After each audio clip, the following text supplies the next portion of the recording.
Hey guys, good afternoon. I hope सब ठीक चल रहा होगा अभी तक। तो आज हम लोग भी पढ़ेंगे ये हिंदू मैरिज एक्ट 1955 का 13th section, that is divorce.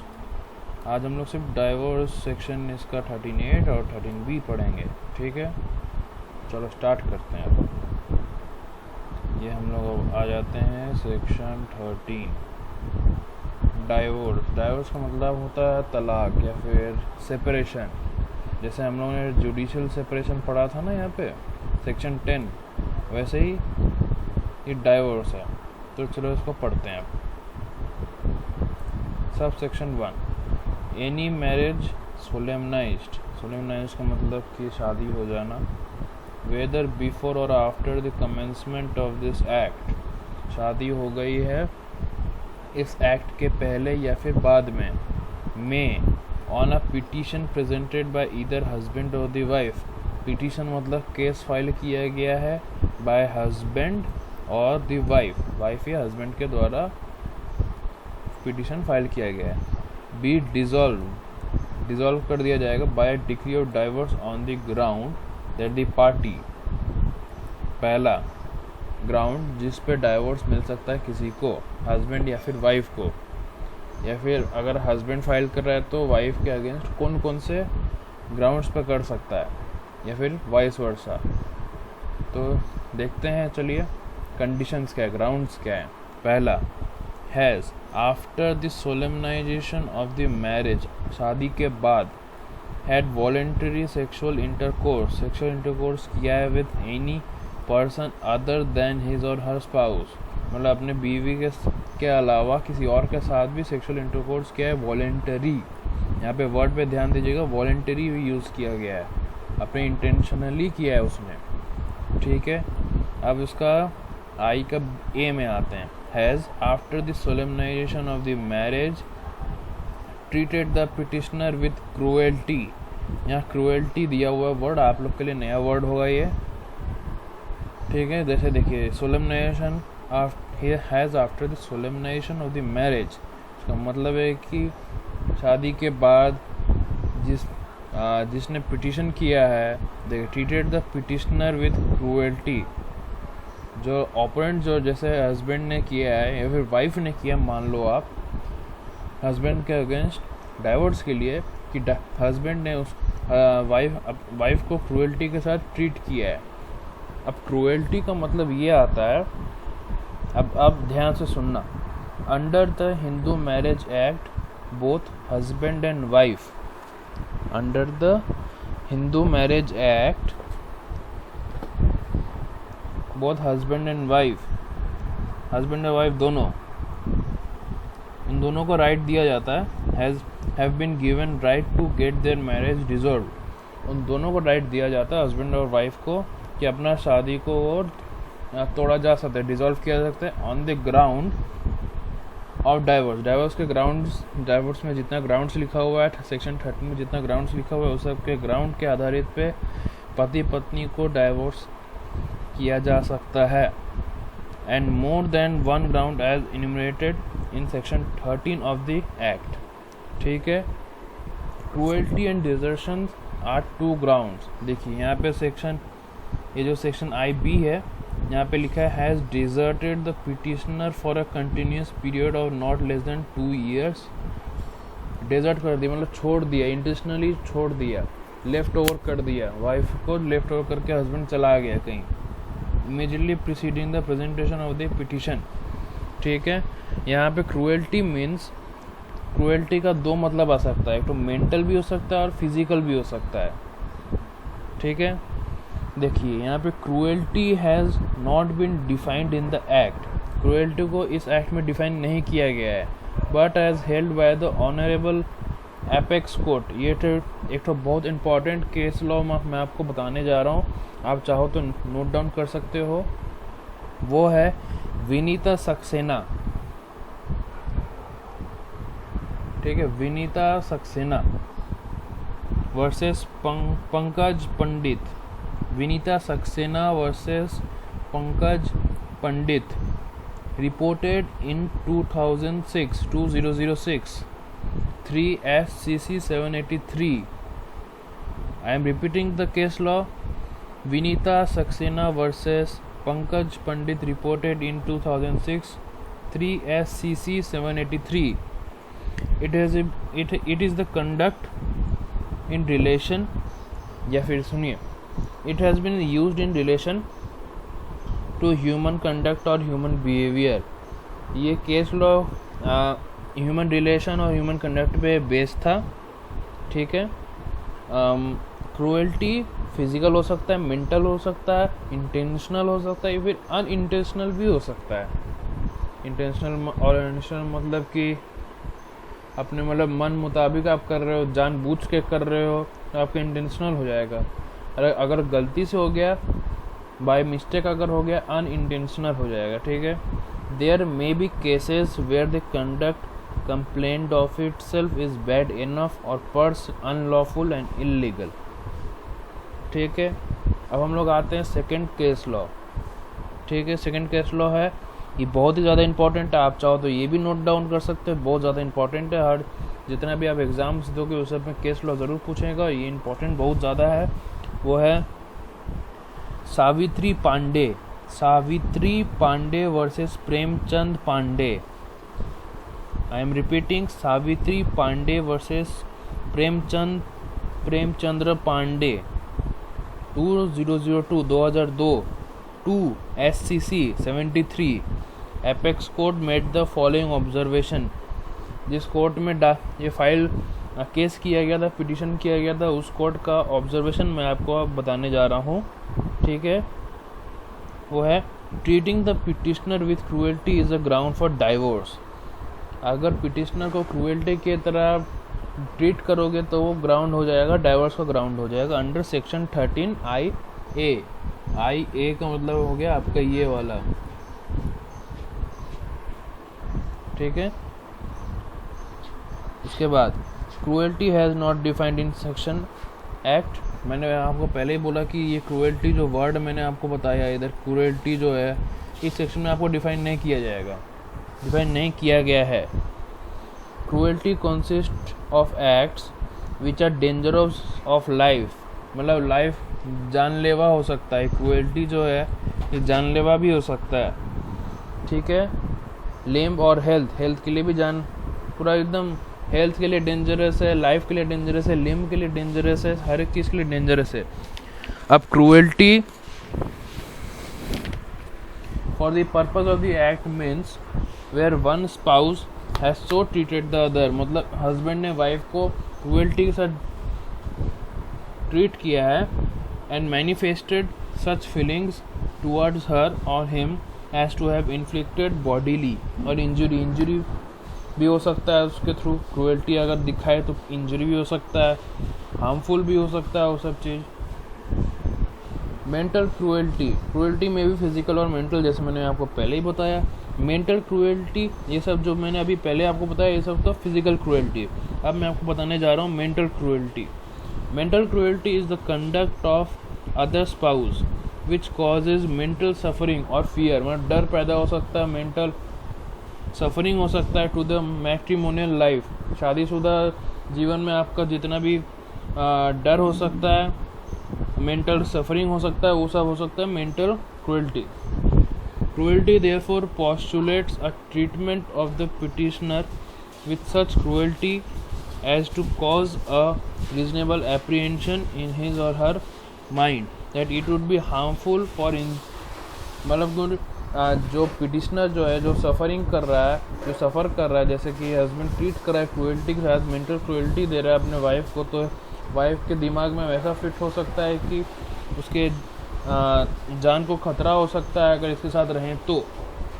जैसे कि यहाँ लिखा है, इट वुड बी हार्मफुल और injurious for the petitioner to live with the other party. Other party का मतलब यहाँ पे आता है हस्बैंड, ठीक है, या वाइस वर्सा, जैसे आपको ठीक लगे. Cruelty, however, has to be distinguished from the ordinary wear and tear of family life. और एक मैं आपको बताने जा रहा हूँ, इम्पोर्टेंट केस है इन V भगत एंड D भगत. ये भी आप चाहो तो नोट कर सकते हो. V भगत वर्सेस डी भगत, 1994 का केस है। 1 FCC 337 एपेक्स कोर्ट। ऑब्जर्वेशन मैं आपको बता दूंगा, ठीक है। इन वी भगत, मैं केस रिपीट कर रहा हूँ, in V Bhagat versus D Bhagat 1994 1 SCC 337 apex court का मैं आपको ऑब्जर्वेशन बताने जा रहा हूँ।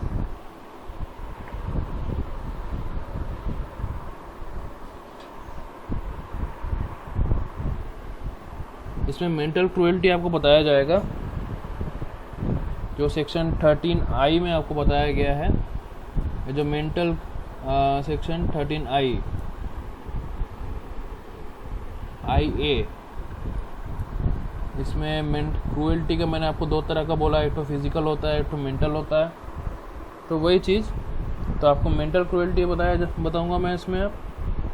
Can broadly be defined, mental cruelty can broadly be defined as that conduct which inflicts upon the other party मतलब wife such mental pain हो सकता है and suffering as would make it not possible for that party to live with the other, मतलब possible नहीं हो सकता है कि दोनों पार्टी एक साथ रहे, मतलब वाइफ हस्बैंड के साथ रहे, वो ऐसा पॉसिबल नहीं हो सकता है। In other words, mental cruelty must be of such a nature that the parties cannot reasonably be expected to live together.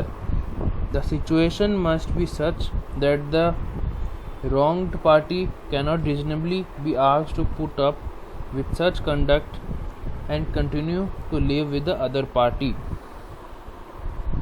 अब हम लोग आते हैं, जैसे कि मैंने आपको बता दिया, डेजर्शन क्रूएल्टी आपको बता दी। अब हम लोग आते हैं डेजर्शन, जैसे ये है IB में लिखा हुआ है सेक्शन 13 का IB में, has deserted the petitioner for a continuous period of not less than 2 years immediately preceding the presentation of the petition. तो अब आपको मैं डेजर्शन के बारे में बताऊंगा ज़रा थोड़ा सा।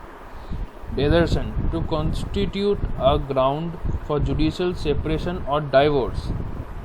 जुडिशियल सेपरेशन जो सेक्शन 10 में आता है हिंदू मैरिज एक्ट 1955 का, और डाइवोर्स जो आता है सेक्शन 13 जो मैं अभी आपको पढ़ा रहा हूँ। Desertion must be of the entire statutory period of 2 साल, जैसे कि यहाँ लिखा हुआ है period not continuous period of not less than 2 years, यही 2 years यहाँ पे बताया जा रहा है। Preceding the date of presentation of the petition, it has been stated that desertion is a continuing offense, ये जो ऑफेंस है कंटिन्यू होता रहता है। It is in courts offence, इसका भी बहुत इंपॉर्टेंट केस है, आप चाहो तो नोट डाउन कर सकते हो, आप ही को काम आएगा। वो है in Savitri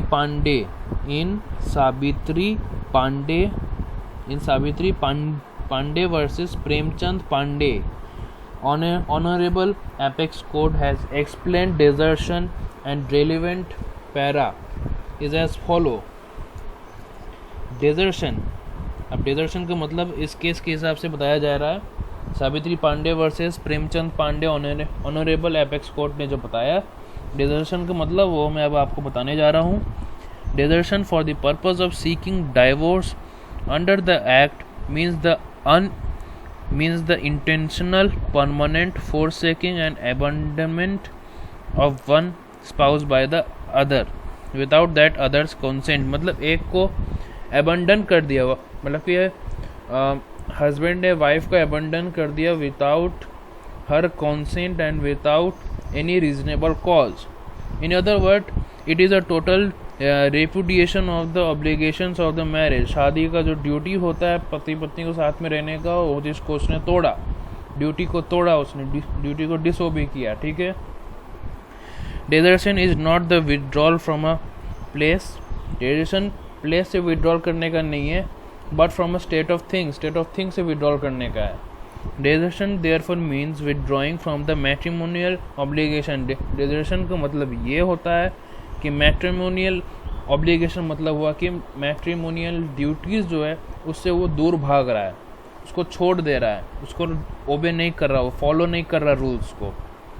that is not permitting और allowing and facilitating the cohabitation between the parties. Husband permitting and allowing the facilitating the cohabitation, मतलब हुआ कि पति अपने पत्नी के साथ नहीं रह रहा है, उसको छोड़ दे रहा है विदाउट एनी रीजनेबल कॉज, ठीक है, और वो बिना उसके कंसेंट का उसको अबंडन कर दे रहा है. The proof of desertion has to be considered by taking into consideration the concept of marriage. Marriage का कॉन्सेप्ट भी कंसिडर करना पड़ेगा, which in law legalizes the sexual relationship between man and woman in the society for the perpetuation of race, permitting lawful indulgence in passion to prevent licentiousness and for procreation of children. Desertion is not a single act complete in itself. Desertion कोई single act नहीं है जो complete in itself हो जाता है. It is a continuous course. ये लगातार होता है, मतलब लगातार, जैसे कि मैंने यहाँ पे आपको बताया है, डेजर्टेड द पिटिशनर इसमें वाइफ हो सकती है, for a continuous period, continuous, इसमें कंटिन्यूस प्रोसेस है, ये continuous period of not less than 2 years, 2 साल. इसमें आप ये बहुत इम्पोर्टेंट है, आप इसको मार्क कर लो आप, ठीक है. अब हम लोग मूव करते हैं अगला चीज़ पे. इसका सेक्शन 13 का सबसेक्शन 2, ये जितना मैंने पढ़ाया आपको सेक्शन सबसेक्शन आई का ABC. अब हम लोग आएंगे सबसेक्शन 2 में. यहाँ लिखा है has cease to be a Hindu by conversion to another religion, मतलब डाइवोर्स से पहले वो हिंदू से किसी और धर्म या किसी और रिलीजन में वो अपने को कन्वर्ट कर लिया, लाइक मुस्लिम, क्रिश्चियन, ज्यू. जैसे कि मैंने आपको बताया तो नॉन हिंदूज जो लोग होते हैं, देखिए ये एप्लीकेशन ऑफ द एक्ट में मैंने आपको पढ़ाया था ना, इसका सेक्शन C में आपको पढ़ाया था, वो is not a Muslim, Christian, Parsi, ज्यू. अगर ये लोग में अगर कन्वर्ट हो जाए तो डाइवोर्स हो सकता है. डाइवोर्स का ये भी एक ग्राउंड है, ठीक है. तो ये हो गया. उसका तीसरा है has been incurably of unsound mind. Unsound mind मैंने बता दिया था आपको पहले भी, साउंड माइंड का नहीं, मतलब सही दिमाग नहीं, मतलब दिमाग उल्टा पुल्टा चल सकता है. Has been suffering from continuously, देखो कंटिन्यूसली और इंटरमीडिएटली फ्रॉम मेंटल डिसऑर्डर से सफ़र कर रहा है. कंटिन्यूसली मतलब कंटिन्यूसली 1 साल से भी हो सकता है, 2 साल से भी हो सकता है, 6 महीना, 12 महीना, जितना भी हो सकता है, 8 महीना. Of such a kind and to such an extent that the petitioner can not reasonably be expected to live with the respondent. और ऐसा हाल हो सकता है मेंटल डिसऑर्डर से या फिर अनसाउंडनेस से कि वो जो पिटिशनर है वाइफ के, मतलब हस्बैंड का अगर ये सब हाल है तो वो ऐसा अगर कंडीशन हुआ तो वाइफ के साथ अगर नहीं रह सकता, रेस्पोंडेंट मतलब वाइफ हो जाता है यहाँ पे. अगर नहीं रह सकता तो डाइवोर्स लिया जा सकता है.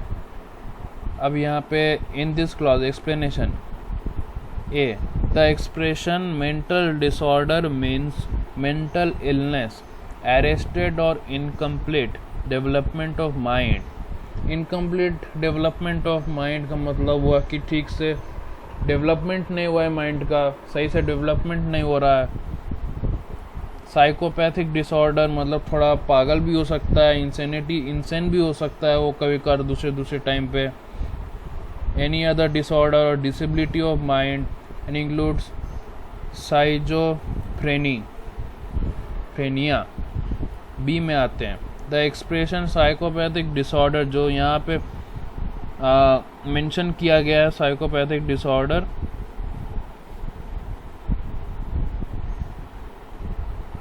Means a persistent disorder or disability of mind whether or not including subnormality of intelligence. ठीक है. अब हम लोग आते हैं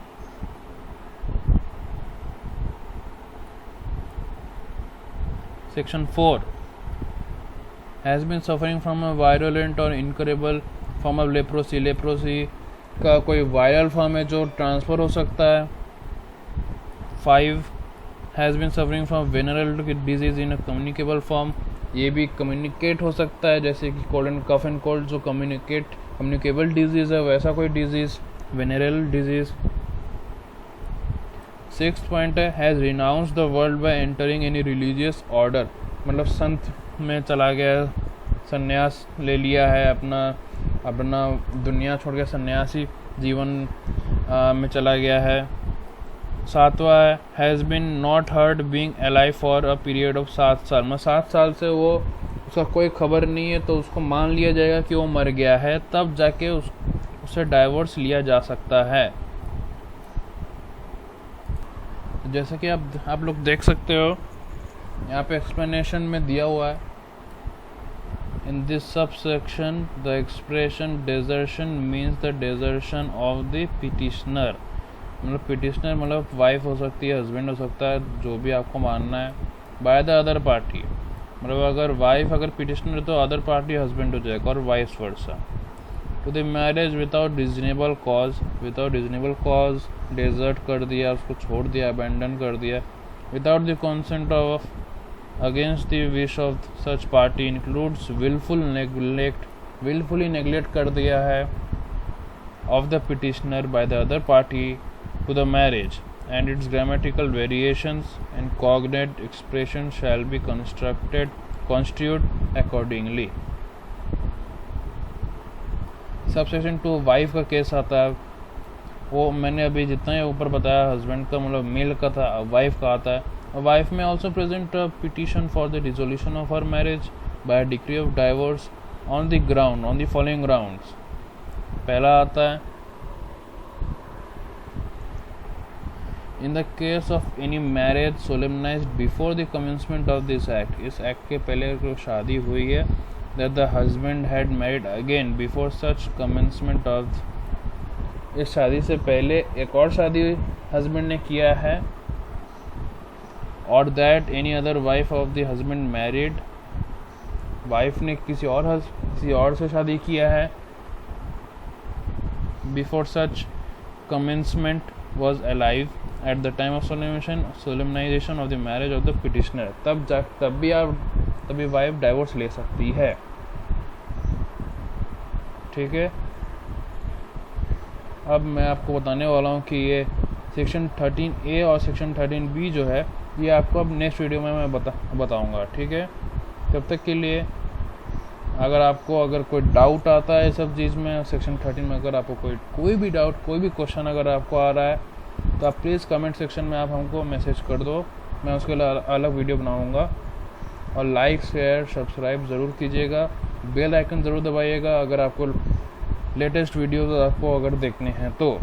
तब तक के लिए गुड बाय।